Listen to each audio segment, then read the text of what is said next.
known as NatureMan. Today we're going to be talking about my 40-year-old plus weeping ficus, botanical name Ficus benjamina. A very dear friend of my mom's gave this to me. She inherited it as a small little baby houseplant all the way back in circa 1981. Now, that doesn't mean it was started that year. It was an established little plant. So could it have already been 5 or 10 years old? Possibly. I do not have that information.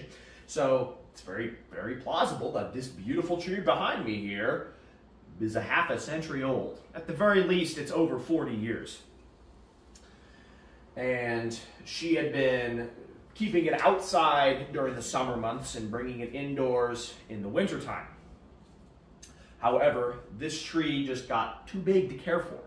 She had had it cut back multiple times since she inherited it, because a 40-plus-year-old ficus tree would be well over 30 feet tall. Well, it's only 9 feet, or just under 9 feet tall. In order to keep it that size, over at least every couple of years, she would heavily cut it back. But even still after cutting it back, it's massive, and it's time to give it another haircut. I have like 9.5-foot ceilings in my apartment, and it's getting there. It's getting there. So I will be trimming it, but I really wanted to show you all what it looked like before I cut this thing back. And these trees are very versatile. They're very easy to propagate, make genetic clones. In fact, I made a clone of this before she gave it to me, so she can keep her original tree growing forever. She has a little sapling that's already growing now that I propagated from her tree. And the point of this video, I want to keep this tree for many, many years, maybe for the rest of my life. So what I'm going to be doing is clipping it back. As we get later into winter, it's December 8th, 2023. I really want to keep this now, at least here for the look, the fullness, through at least the holidays. Once we get past the New Year's and I take down my Christmas tree and it's 20 below zero, you know, like 60 in December, 20 below in January. It's just living in the Midwest. I'm going to be cutting this thing back, but I really just wanted to show you guys before. But the after will be in the same video, so you won't have to wait a month. We're about to tune in here once we flip the page. But basically, I'm going to be taking a bunch of propagations. But I will be doing a little sneak clipping here today. I will be clipping 1 or 2 branches and show you how I propagate. And then we're going to cut to January when I do butcher the whole thing. And then I'll also show a clip later on how it looks once it flushes out in the spring. All right, here we go. Hello everybody, this is Andrew, also known as NatureMan. We are back. It is now February 19th, 2024. I know I said that I would do this right after the new year, but then it kind of dawned on me. I didn't want to prune this tree during the height of winter, essentially, when there's the least amount of sunlight and it's really, really cold out. I wanted to wait till we start getting more daylight. Well, the sun's setting after 6:30 p.m. instead of 4:30, so, and it won't be long now. The sun will be setting after 9:30 p.m. So we're getting to that time of year, folks. It's almost spring. We probably just had our last snowfall of the season. It's really going to warm up. We're going to flirt into the 60-degree mark later this week. So I thought this is the perfect time to prune my tree. Because we're getting more daylight, the sun during the height of the day is actually brighter. It's higher up in the sky, and the sun is in the sky longer than it is in the wintertime. So it basically would put less of a shock onto the tree if I were to prune it, waiting a little closer to spring versus the dead of winter. All right, I have these scissors. I had just sterilized them, scrubbed them with Dawn dish soap, and finished off with some rubbing alcohol. I just wanted to get a clean pair. I didn't want to infect the tree. It's unlikely that would happen, but I just wanted to do that.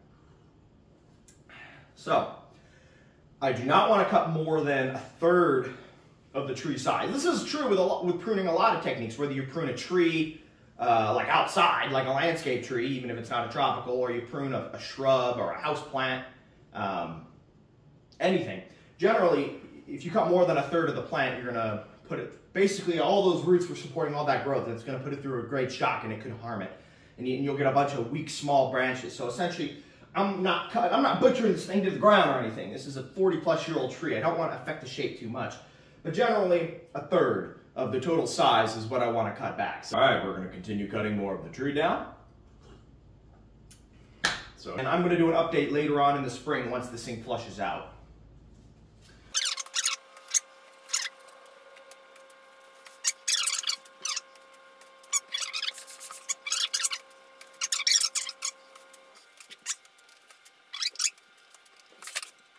All right, she's been pruned. Now, originally, this was the back side of the tree. I'm going to step out of the way so you can see it. This thing was almost touching the ceiling, so I mean, I've cut some good height off this thing.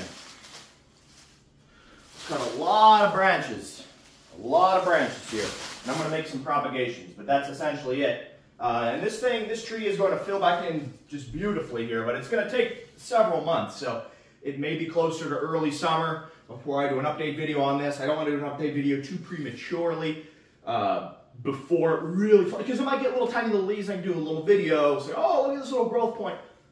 I want to wait till it really flushes out again, then I can show you all kind of how it's going to look. I'm going to do some spinning here so you can get a better idea of how it looks. There it is. Might look a little bare right now, but again, I'm keeping a lot of the leaves. I don't want to cut too much off of it. If I cut too much off of it, it's going to put it through a shock. It still needs these leaves to photosynthesize to survive. So if I cut too much of it off, it's going to put it through a shock and it could kill it. So I'm not cutting any more than this. But I have a lot of cuttings. I can make probably 1,000 propagations. I'm not going to be making 1,000 propagations. I have no use for them.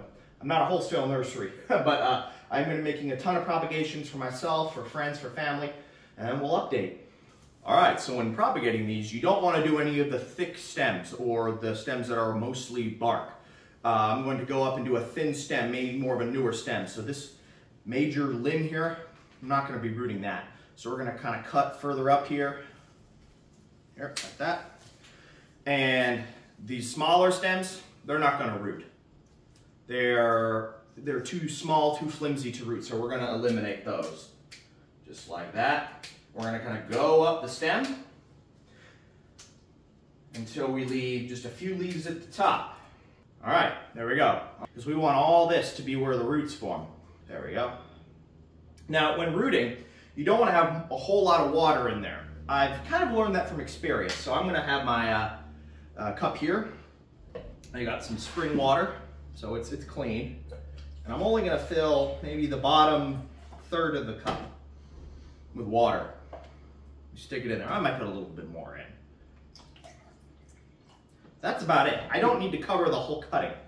I've kind of learned that. Florists will tell you that too. You don't want the whole jar filled with water because then it's going to develop rot quicker, which you don't want. So it's a little trick I learned. I only do the bottom third or so of the cup, less than half. And we're going to repeat this process as many times as I want to propagate. Now, I might need to replace this water once every couple of days. I got to be very frequent when checking it. I can't go a month and then the water will be gray and brown and it'll be rotting. So I need to check it. I can even check it every day, but I may only need to replace it a few times a week.